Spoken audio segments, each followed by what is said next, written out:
пайғамбар саллаллаху алейхи уассаламға иман келтіру важип, парыз. Иман толық болады. Иманның екінші бір бөлігі ол Мұхаммадур Расулулла. Біріншісі иман, таухид. Осы бүгінгі сабаққа дейінгі тақырыптардың барлығы Ла илаха иллалланың түсініктемесі. Бүгінгі сабақтан бастап Мұхаммадур Расулулла. Ғұламалар мұқаллид және ғойры мұқаллид деген адамдар бар. Мұқаллид деген ғұламалардың артынан жүрген адамдар. Ғалымдарды ұстайды, ғалымдардың айтқанына тоқтайды. Ғойры мұқаллид деген ешкімді тыңдамайды, өз бетімен жүргендер. Мүмкін олар өздерін салаф дейтін шығар, немесе тағы басқа бір ат қоятын шығар. Оларды ақида ғұламалары ғойры мұқаллид дейді. Ғойры мұқаллид. Ал ғалымдардың артына лесіп иджмаға, иттифаққа тоқтаған, ғалымдардың айтқанына тоқтаған, Құран хадиспен жүрген адамдарды оларды мұқаллид дейді. Ал ондайлардың артынан жүрмейтін, өз ойларымен, ақылыменен жүретіндерді ғойры мұқаллид дейді. Ғойры мұқаллид. Ғұламалар мұқаллид адамдар, яғни ғалымдардың артынан жүретін адамдардың имандары осы екі бөлікпен тұрады. Ал енді ғойры мұқаллид адамдардың имандары кәміл ме, кәміл емес пе, ғалымдардың таласы бар. Ғойры мұқаллидтердің имандары кәміл ме, толық па, толық емес пе, ғалымдардың таласы бар. Енді сізге таңдау. Мұқаллидтерден боласыз ба, әлде ғойры мұқаллидтерден боласыз ба? Мұқаллидтерден болсаңыз, Алла Тағаланың таухид мәселесінде, пайғамбар мәселесінде, былайша айтқанда иман мәселесінде ғалымдар бір ауыздан олардың иман мәселелері дұрыс, сенімдері дұрыс деп бір ауыздан келіскен. Ғойры мұқаллидтер туралы ғалымдардың таласы бар. Ғойры мұқаллидтердің имандары туралы ғалымдарымыздың таласы бар.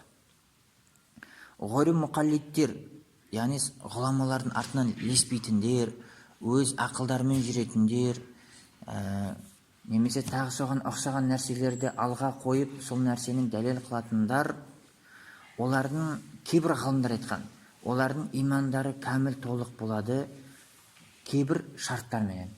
Олардың имандары толық момын, мұсылман деп оларды айту үшін бір-екі шарттар қойылған ғалымдар. Ал енді мұқаллид, яғни ғалымдардың артынан жүретіндердің имандары кәміл екендігінде бүкіл ғалымдардың бір ауыздан келісімі бар, ешқандай шарттар жоқ. Ғалымдар бір ауыздан Ла илаха иллалла Мұхаммадур Расулуллаға иман келтірген адамдар деп айтып өткен. Иманның екінші бөлігі Мұхаммадур Расулулла саллаллаху алейхи уассалам. Нәби және Расул. Нәби және Расул. Нәби деген хабар беруші, тілдік мағынасы. Расул деген ол жеткізуші, елші. Нәби деген хабар беруші, Расул деген ол елші. Ғалымдар бірінші айырмасын айтады. Нәби мен Расулдың қандай айырмасы бар? Бірінші айырмасы кімге, қайсы пайғамбарларға кітап берілсе, олар Расул деп айтқан. Қайсы пайғамбарларға кітап берілмесе, жай сухуф, парақшалар берілген болса, оларды нәби деп айтылған. Қайсы пайғамбарларға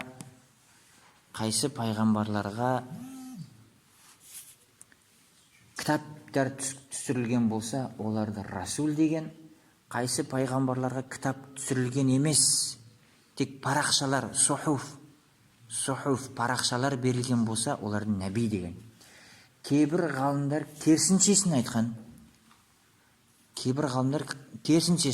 Нәби деп кітап түсірілгендерді айтады, Расул деп парақша берілгендерді айтады. Бірақ жумхур, көпшілік ғалымдардың айтулары бойынша Расул деп кітап берілгендерді айтады. Расул кітап түсірілгендер. Бұл бірінші айырмасы. Екінші айырмасы қайсы пайғамбарға оған міндеттелген шариғатты басқаларға жеткізуге міндеттелінген болса, онда ол расул дейді.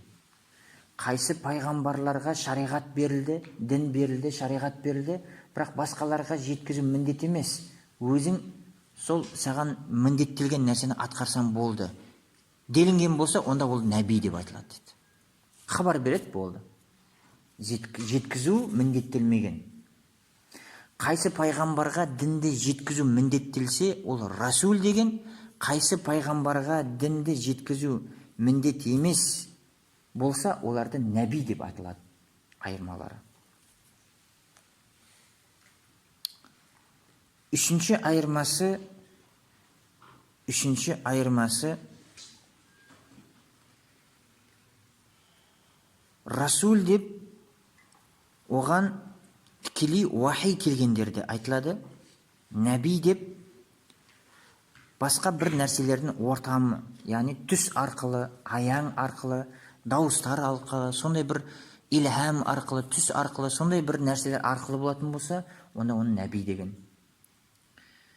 Осы үш белгісі, үш айырмасын айтқан. Кейбір ғалымдар Мулла Али Қари рахимахулла секілді кейбір ғалымдар нәби менен расул екеуі мутарадиф альфаз дейді. Яғни синоним сөздер. Екеуін айырмашылық, екеуі бірдей деген кейбір ғалымдарымыз. Жумхур ғұламалар расул, әрбір пайғамбар расул болады, нәби емес дейді. Ал әрбір нәби расул бола алмайды деген арабтардың пайғамбарларға қатысты айтқан сөзі бар. Сол үшін пайғамбар расул болсын, немесе нәби болсын, қандай болса да оның артынан лесу, алып келген, айтқан, істегендерін тастықтау уажib, парыз. Ахли суннаға бұл парыз, уажib.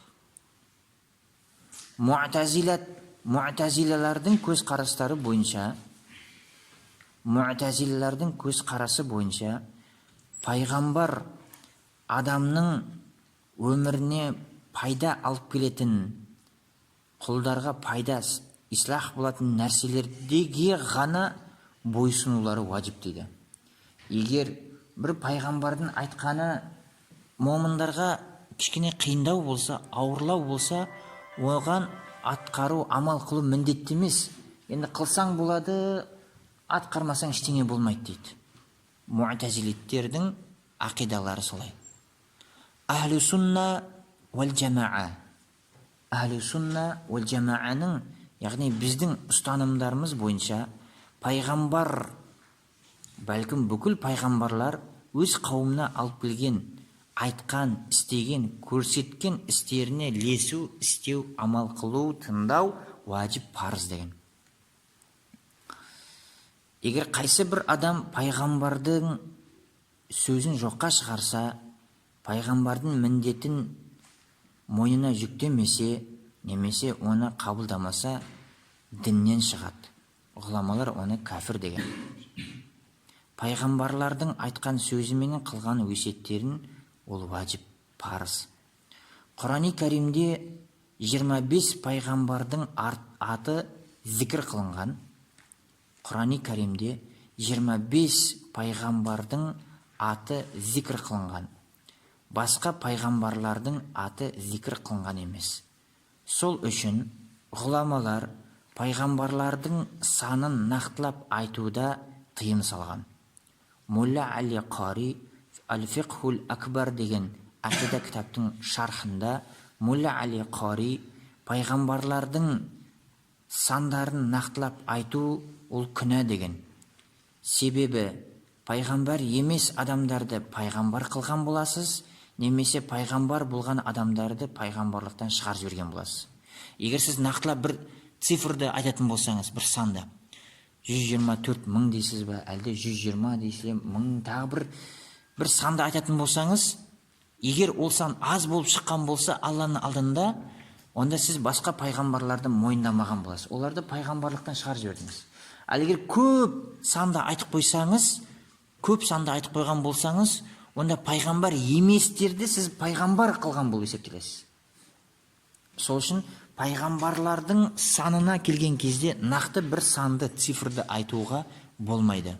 Құран-ы Кәрімде 25 пайғамбардың аты зікір қылынған, аты аталған, ал жалпы қанша екендігінде ғалымдар нақтыламаған.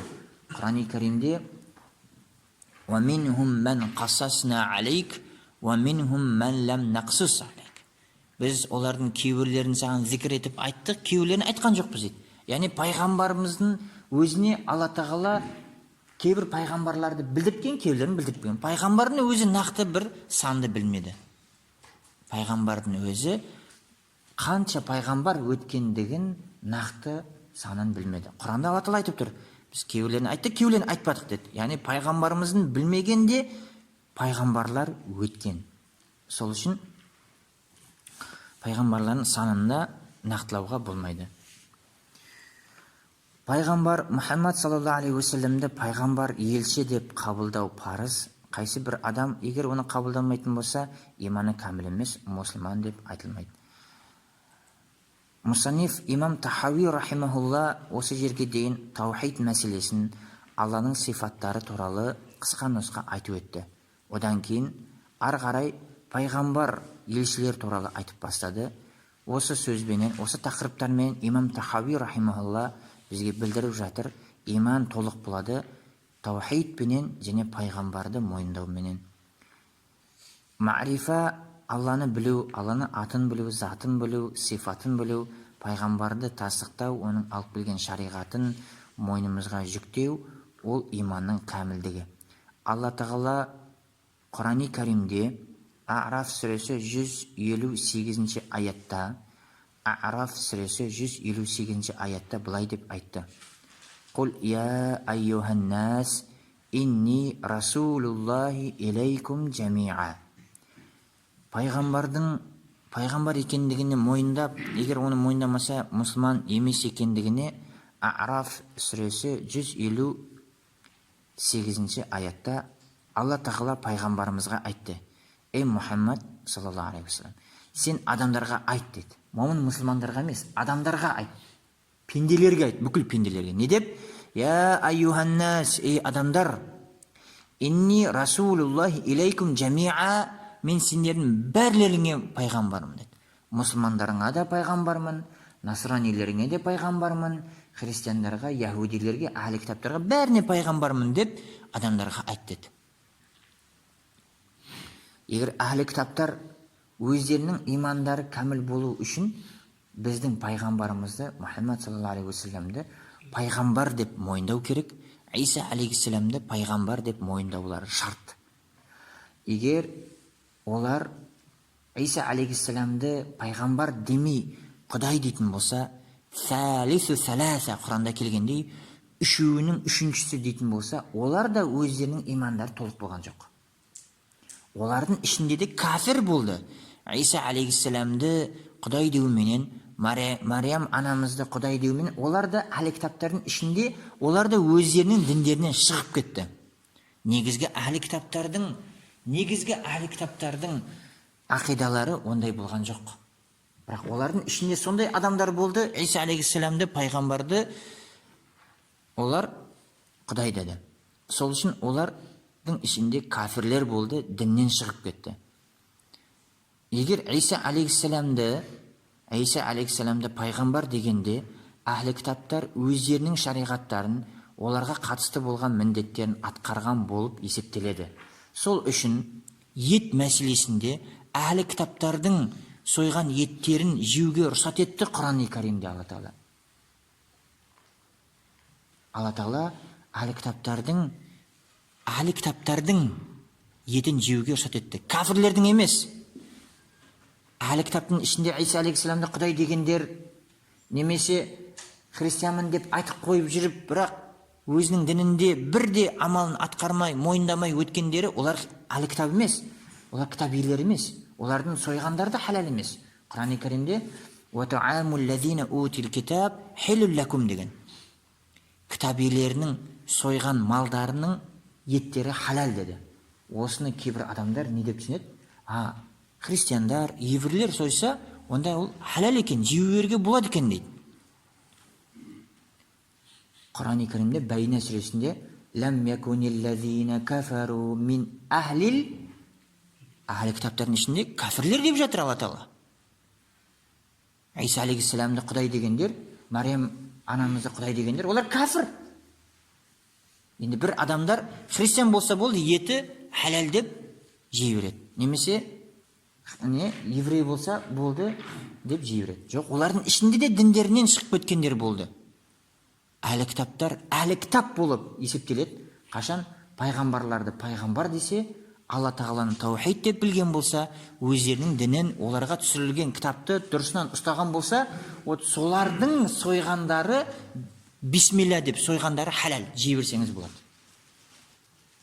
Бір христиан Иса алейхиссаламды пайғамбар дейді, Мариям анамызды оның анасы дейді, махлуқ адамдар дейді, Алла таухид деп біледі, және мал сойған кезде Құдайдың атыменен атап тұрып сою керек деп Инжилде де, Тауратта да, Забурда да, Құранда да, бүкіл кітапта жазылған.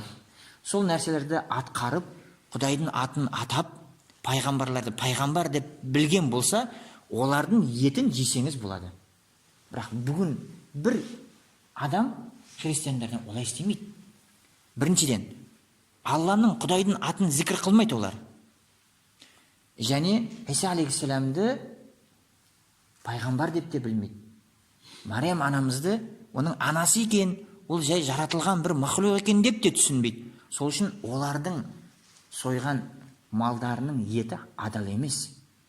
Кейбір адамдар осы аятқа сүйеніп, захириттер, адасқан адамдар, арамызда адасқан адамдар, осы аяттың сыртқы бейнесіне сүйеніп, сол кәфір болып, Аллаға серік қосып жүрген адамдардың етін халал деп жүр. Аллаға серік қосады. Иса алейхиссаламды Құдай дейді, Мариям анамызды Құдай деп жүрген адамдардың сойған малын жесең болады деп жүрген кісілер бар. Оларға айтарымыз, тәубе қылу керек. Егер осы аяттың мағынасын білмей қылған болса, Алла тәубелерін қабыл қылады. Жан қарғараға тамағына келгенге дейін оларда уақыттар бар. Егер осы тәфсирді, осы мәселелерді естіп, арғарай әлі қылып жүрген болса, әлі кітаптардың еті халал ғой деп, сонда да арғарай әлі жеп жүрген болса, олардың еттерін, ол күфірге қорқынышы бар, имандарына қорқынышы бар, діннен шығып кетуге қорқыныштары бар. Харамды халал деген, ол күфір, білесіздер. Мушрик адамдардың, Иса алейхиссаламды Құдай деген, Мариям анасын Құдай дегендердің етін жеуге бола береді деп түсініп, солай жеп жүрген болса, діннен шығып кетуге қорқыныштары бар. Олар тәубе қылу керек тезірек. Ахли кітап деп, өздерінің діндеріне және өздерінің кітаптарына берік болған адамдарды айтады. Таухид мәселесін ұстанған өздері. Пайғамбарларды пайғамбар деген, Алланы жалғыз деген, серік қоспаған, және сонымен қоса, сондай ақидада бола тұра, және сойған кезде Алланың атын зікір қылу керек деп зікір қылған болса, онда жей беріңіз. Бірақ бүгінгіні онда істемейді. Сол үшін бүгінгі христиан мен еврейлердің сойып атқан малдарын жеуге болмайды, ол адал емес. Араф сүресі 158 аятта Алла Тағала пайғамбарды бүкіл барлық адамдарға пайғамбар екендігін жариялауға бұйырып жатыр. Ол тек мұсылмандарға ғана пайғамбар емес. Әр пайғамбар өз қауымына, өз еліне пайғамбар болса, Мұхаммад саллаллаху алейхи уассалам бүкіл адамзатқа пайғамбар болды. Бүкіл адамзатқа. Адам алейхиссаламның заманынан бастап қиямет күнге дейін қанша адамдар келеді, соның барлығына пайғамбар болып есептеледі. Ал басқа пайғамбарлар өзінің қауымына ғана пайғамбар болды. Яғни өзінің қауымы, енді бізде пайғамбар деп қабылдаймыз, олардың айтқандары, олардың шариғаттары, олардың діндері сол қауымдарына ғана шектелген еді. Ал біздің пайғамбарымыздың айтқаны, біздің пайғамбарымыздың әкелгені бүкіл адамзатқа міндеттеледі.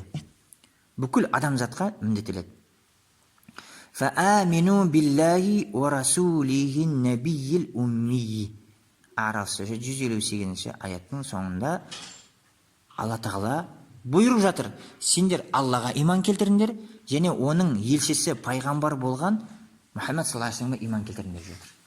Бұл мұсылмандарға ғана қатысты емес, әлі кітаптарға да барлығына да қатысты. Олар да біздің Мұхаммед саллаллаху алейхи ва салламды пайғамбар деп, соңғы пайғамбар, оның артынан ілесуіміз керек деп қабылдаулары міндетті. Ал біз басқа пайғамбарларды пайғамбар дейміз, бірақ олардың артынан ілесу бізге міндетті емес. Бір күні Умар радиллаху анху Инжилді оқыды. Қолында Инжил болды. Пайғамбарымыз көріп қалды, өте қатты ашуланды, беті қызарып кетті, ашуланып кетті. Пайғамбарымыз саллаллаху алейхи ва саллям Умар радиллаху анхуға ұрысты.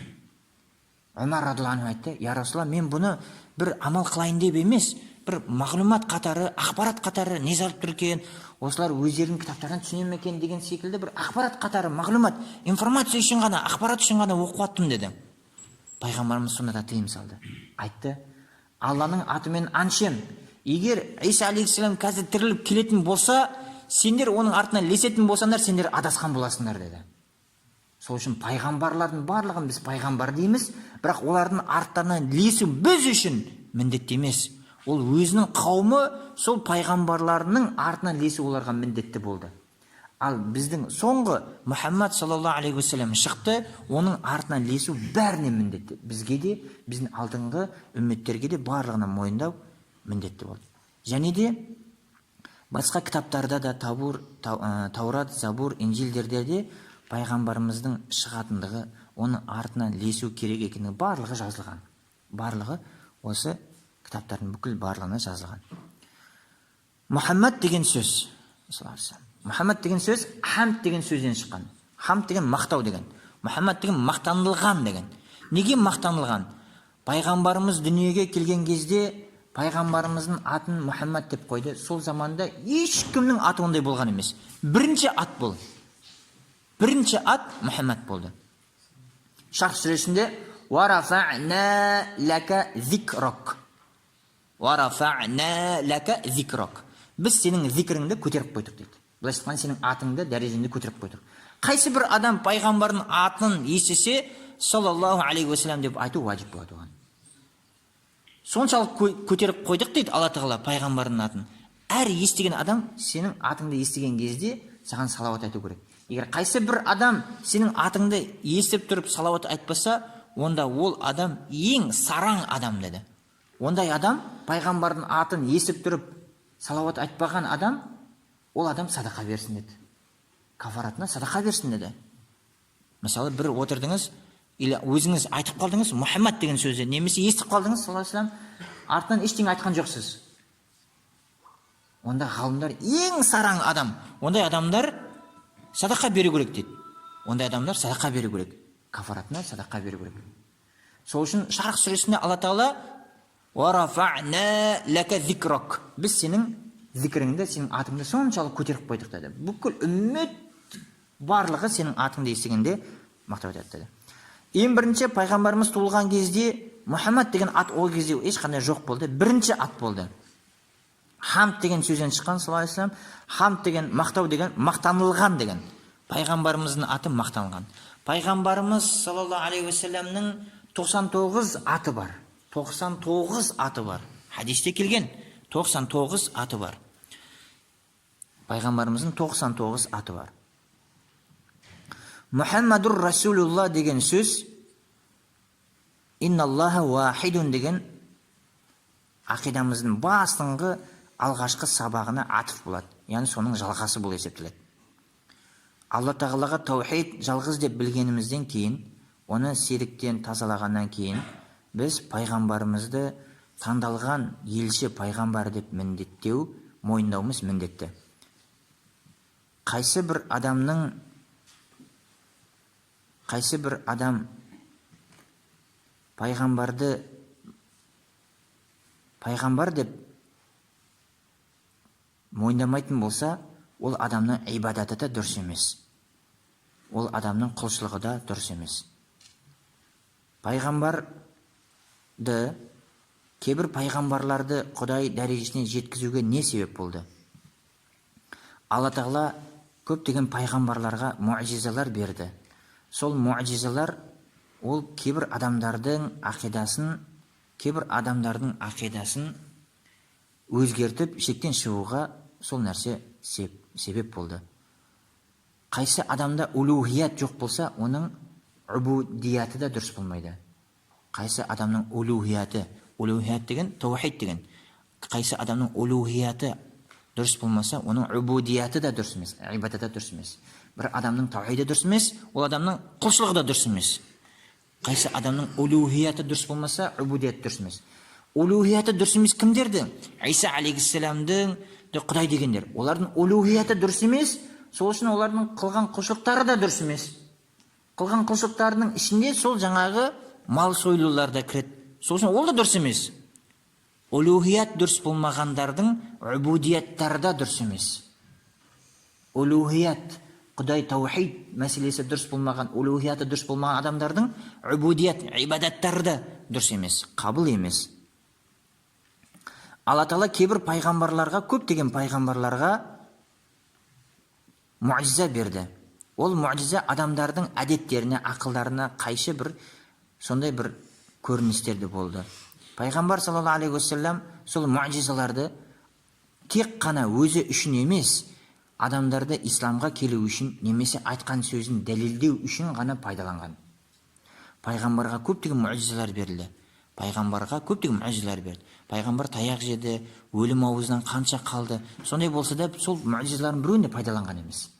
Тек өзін пайғамбарлығын дәлелдеу үшін, немесе кейбір адамдар дәлел сұрап, сол дәлел болса ғана мұсылман болам деп тұрған кезде ғана муъжизаларды пайдаланды. Мысалы, мушриктерге бірде пайғамбарымыз саллаллаху алейхи уассалам дағуат қылды, дінге шақырды. Ол адамдар күмәнданды. Сол кезде пайғамбарымыз қолын созды да алыста тұрған ағашты шақырды. Ағаш жерді тамырымен жыртып келіп, пайғамбардың қасына келді де, ла илаха иллалла Мұхаммадур расул деп сөйлеп жіберді. Пайғамбардың муъжизасы. Мушриктер ислам, иман келтірді, қабылдады. Тек сондай, осындай өзінің дінін, исламын дәлелдеу үшін ғана пайғамбар сондай кезде қолданды. Пайғамбар қанша қан астында қалды, өлім аузында қалды, қанша деген тепкістердің астында қалды. Біреуінде де пайғамбар оған берілген артықшылықтардың біреуін қолданған емес.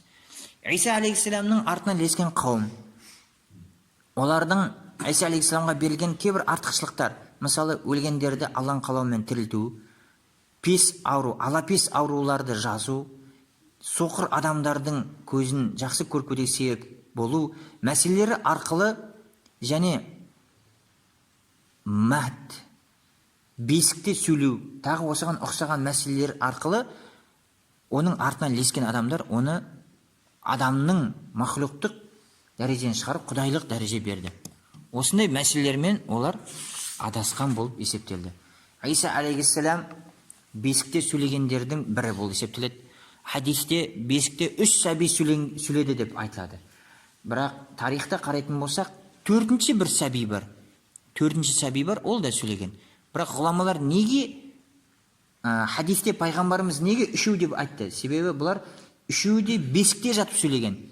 4-ші Юсуф алейхиссалам оқиғасының, Зулайханың оқиғасында болған оқиғада сөйлеген кішкентай бала, ол бесіктен шыққан бала еді дейді. Сәби тіл шықпаған, әлі еңбектеп жүреді, бірақ бесіктен шығып кеткен бала еді, бесікте жатқан емес. Бесікте сөйлеген 3 бала. Бірінші Иса алейхиссалам бесікте жатып сөйледі. Екінші Джурайджтың оқиғасында сөйлеген бала. Үшінші бір әйел адам, Бани Исраил қауымында бір әйел өзінің баласын емізіп жатқан кезде сол бала сөйледі. Осы 3-еуі сөйледі. Соның бірі Иса алейхиссалам. Иса алейхиссаламны Алла Тағала бесікте сөйлетуінің хикматы неде? Ғұламалар айтты, Мариям анамыз тұрмысқа шықпаған, ол адамның күйеуі болмаған, кейін аяғы ауыр болған кезде Алланың қалауыменен Жибрил алейхиссалам келіп, оның қарына үрді. Деп үрді. Сол үшін Иса алейхиссаламды Иса рухулла дейді. Рух деген үру, рух деген кәдімгі жан, үру. Жибрил алейхиссалам Мариям анамыздың қарнына келді де үрді. Сол кезде Мариям анамыздың аяғы ауыр болып қалды. Аяғы ауыр болған кезде, қарны шыққан кезде, сол қауымның адамдары Мариям анамызды көптеген сөздермен балағаттады. Сенің таза рудан шыққан едің, сен мұндай нәрсеге неге бардың? Көп адамдар ойлады, зинадан пайда болды деп. Сол Мариям анамыздың таза екенін дәлелдеу үшін Мариям сүресі 30 аятта, Мариям сүресі 30 аятта Алла Тағала Иса алейхиссаламды сөйлеткендігі туралы айтады. Инни абдуллахи атаниял китаб ва жаалани набия. Мариям сүресі 30 аят. Мариям сүресі 30 аятта Алла Тағала сол жерде үкім берді. Иса алейхиссалам қарнында жатып сөйледі. Не деді? Инни абдулла, мен Алланың құлымын. Атаниял китаб, маған кітап беріледі деді. Маған кітап беріледі деді. Ва жаалани набия, Алла Құдай, Алла Тағала мені пайғамбар қылды деп қарнында Мариям анамыздың құрсағында сөйледі. Бұл Алла Тағаланың сондай бір артықшылығы.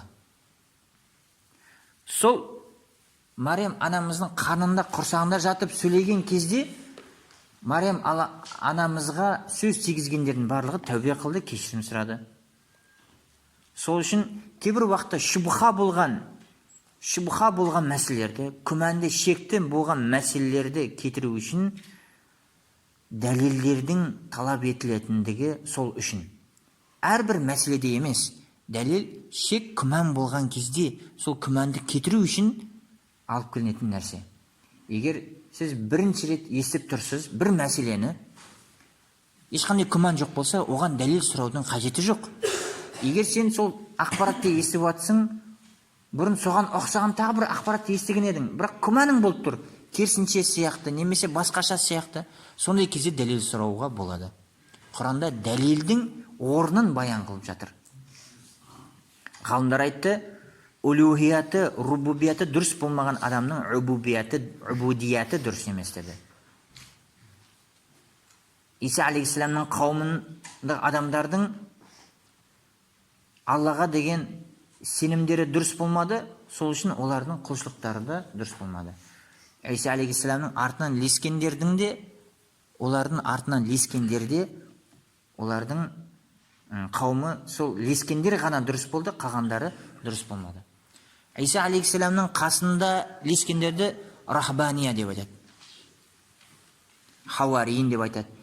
Рахбан деп сол артынан лескендердің ішіндегі ғалымдарын айтады. Жалпы Иса алейхиссалам артынан лескендерді хауариин дейді. Сахабалар деген сияқты. Хауариин деген сахабалар сияқты. Ал сол хауарииндердің ішіндегі ілімділері болса, ғалымдары болса, оны рахбан, рахбания деп те айтады. Бәрімізге мәлім болғандай, кейбір шіркеулерде олардың кейбір түсініктері бойынша үйленбеу керек, жалғыз өту керек деген секілді түсініктер бар. Бұл мәселеде ғалымдар осы үйленбеу мәселесіне, Иса алейхиссаламның шариғатындағы үйленбеу мәселесінде 3 дәрежеге бөлген. 3 дәрежеге бөлген. Бірінші, үйленуге болады деген олардың шариғатында. Үйленуге болады, балалы болу керек дейді. Екінші, үйленген жақсы емес, балалы болған жақсы емес деген түсінікте. Үшінші, егер үйленбеген болса, ол адам сол діни қызметке қабыл қылынады, егер үйленген болса, діни қызметке қабыл қылынбайтын болған. Осындай 3 дәрежеде үйлену-үйленбеу мәселесі. Әр қайсысының өзінің үлкен тақырыбы бар. Жалпы Иса алейхиссаламның артынан лескендердің барлығы үйленуге қарсы емес, және Иса алейхиссаламның шариғатында үйленуге тыйым да салынбайды. Тек Мариям анамыздың жұбайы жоқ болғандықтан, оның артынан ілімсіз лескендер де сондай түсінікте болды. Мариям анам біздің пайғамбарымызды әкесіз алып келді, сол секілді біз сол тариханы, сол жолды жалғастырамыз деп ұстанған кейбір ілімсіздіктер болды. Құранда Алла Тағала ма катабна алейхим, біз оларға міндеттеген жоқ едік. Олар өздері пайда қылып алды, өздері міндеттеп алды, шариғат қылып алды. Біз оларға ол нәрсені үкім берген жоқпыз дейді. Олар өздері шығарып алды. Сол үшін ғалымдар айтады, кейбір адам бар, ол әкеден де анадан да туылған, кейбір адам бар, әкеден туылған, анасы жоқ, кейбір адам бар, анасы бар, әке жоқ, кейбір бар, әкеде жоқ, анада жоқ. Әкесі де бар, анасы да бар, ол кәдімгі бәріміз. Бәріміздің әкеміз де бар, анамыз да бар. Әкесі бар, анасы жоқ. Әкесі бар, анасы жоқ. Ол Хауа анамыз. Яғни Хауа анамызды Адам алейхиссаламның қабырғасына жатқан. Әке секілді болды, анасы жоқ. Керісінше анасы бар, әкесі жоқ. Ол Иса алейхиссалам. Төртінші, әкесі де жоқ, анасы да жоқ. Кім ол? Адам алейхиссалам. Әкесіз де, анасыз да туылған. Және әкесі бар, анасы жоқ, анасы бар, әкесі жоқ, анасы да, әкесі де бар. Төрт түрлі адамдар бар. Сол үшін Иса алейхиссаламның қауымы және оған қатысты болған шариғаттағы үкімдер, олардың ақидалары бұзылғандықтан, олардың убудияттары, құлшылықтары да бұзылды. Құлшылықтары да, ақидалары да бұзылғандардың артынан лесу, немесе олардың мәселесін ұстану біздің тариқа, біздің жол емес. Олардың етін халалдауға болмайды. Олардың етін халалдауға болмайды. Пайғамбар саллаллаху алейхи уассаламның артынан лескен үмметтерінің ішінде де, пайғамбардың үмметінің ішінде де екіге бөлінеді. Пайғамбардың бірінші үмметі екіге бөлінген. Уммату дауа, уммату истиджаба деп айтады. Шақырылған және шақыруға жауап берген. Шақырғанға жауап берген мұсылмандары. Пайғамбардың өтіп кетті, артынан кейін қанша адамдар бар? Мұсылмандар бар, кәпірлер бар, мушриктер бар, христиандар бар, ахли кітап бар, барлығы бар. Осы үмметтің ішінде мұсылмандар, ол уммату истиджаба деп айтылады. Пайғамбардың шақыруына жауап бергендер. Екінші уммату дауа, дағуат қылынатын, шақырылатын үммет. Олар мұсылман еместер. Кәпірлер бар, мушриктер бар, ахли кітаптар. Оларды үммет, бірақ уммату дауа деп аталады оларды. Ал бізде үмметпіз, уммату истиджаба деп аталады бізде. Сол үшін пайғамбардың артынан лескен үмметінің екіге бөлінеді. Сол уммат истиджаба, ол ішіне тағы да бөлінеді. Пайғамбардың артынан толық лескендер, пайғамбарға жартылай лескендер, пайғамбарға леспегендер. Пайғамбарға леспегендер, олар шиалар. Шиалар ішіне тағы да 12-ге бөлінеді. Шиалар ішіне тағы да 12-ге бөлінеді. Сол үшін Алхамдулиллахи Раббил Аламин, вал ақибату лил муттақин, вассалату вассаламу аля расулихи, ва аля алихи, ва асхабихи ажмаин деген дұға осы пайғамбардың үмметіне қатысты айтылған. Пайғамбарымызға салауат болсын, сәлем болсын, ва аля алихи, оның отбасына. Отбасы деген ол қияметке дейінгі келетін үмметін айтып отыр. Пайғамбар өзінің семьясын отбасы демеген. Отбасы деп бізді айтты пайғамбар. Отбасым, семьям, жанұям деп бізді айтты. Өзінің әйелдері, балдарын отбасым демеген пайғамбар. Ва аля алихи дегенде сол бізді айтып жатыр. Ва аля алихи ва асхабихи, сахабалары және бүкіл үмметі барлығы кірді. Ешкім қалған жоқ. Және ажмаин деп жатыр. Неге ажмаин тағы да басқаларына деді? Басқалар деген сөз кім десе, пайғамбардың артынан лескен тағы да бір күнәһар адамдар бар. Күнәһар адамдар, пасық адамдар бар. Олар сахабаларға сөз тигізген, пайғамбарға сөз тигізгендер бар, сахабаларға сөз тигізгендер бар. Шияларды айтпай-ақ қояйық, шия еместердің арасында, мысалы, Айша анамызға және де Фатима анамызға сөз тигізген кейбір адамдар, ақмақ адамдар бар. Яғни кейбір шариғатта ұятты, яғни ұятты болғанда, ұятты емес, төсек мәселесіне қатысты болған, ерлі зайыптарға қатысты болған көптеген хадистер бар. Соларды риуаят еткен үшін кейбір ақмақ адамдар сол сахабаларға сөз тигізеді. Егер сол Айша анамыз, Фатима анамыздар осындай бір мәселелерді риуаят етпегенде, біз ерлі зайыптың арасындағы қарым қатынасты білмеуші едік. Пайғамбарымыз айтты, сахабалар оны жеткізген жоқ. Қайдан білеміз? Алла Тағала Құран-ы Кәрімде, Бақара сүресінде, Аллаху ла ястахи минал хақ. Алла Тағала хақты айтудан ұялмайды. Ұлы сөздің ұяты жоқ дейді. Сол үшін сахабалар, әйел сахабалар осындай нәрселерді риуаят етті. бізге осы шариғи үкімдерді үйрету үшін. Ал кейбір сондай ақмақ адамдар сол сахабаларға тіл тигізіп, ұятсыздар, арсыздар, тағы бір нәрсе жаман сөздер айтып, енді пайғамбар саллаллаху алейхи уассаламның дұғасы соларға да бола салсыншы деген мағынада, әжмаин деген мағына береді. Олар діннен шығып кеткен жоқ, кәпір емес, бірақ сол өте фасық адамдар. Бірақ пайғамбар өзінің үмметін соншалық жақсы көрсе де, күнәһарларына да дұға қылып кетті. Оларға да Алланың сәлемі болсын, оларға да Алла олардың күнәсін кешірсін деп, оларға да дұға қылып кетті. Әжмаин деген мағынасы сол. Күнәһар болса да, өзінің артында жұбайларына, оның отбасына сөз тигізген сондай пасық адамдар болса да, пайғамбарымыз оларды сонда да жақсы көріп, олар сол әрекеттермен тозаққа түспей-ақ қойсыншы, я Алла, оларды да кешіре салшы деді. Пайғамбардың мейірімділігі. Алла Тағала пайғамбардың шапағатына бөленуге бәрімізге тауфиқ берсін. Ахиру дауана алхамдулиллахи раббил аламин. Ассаламу алейкум.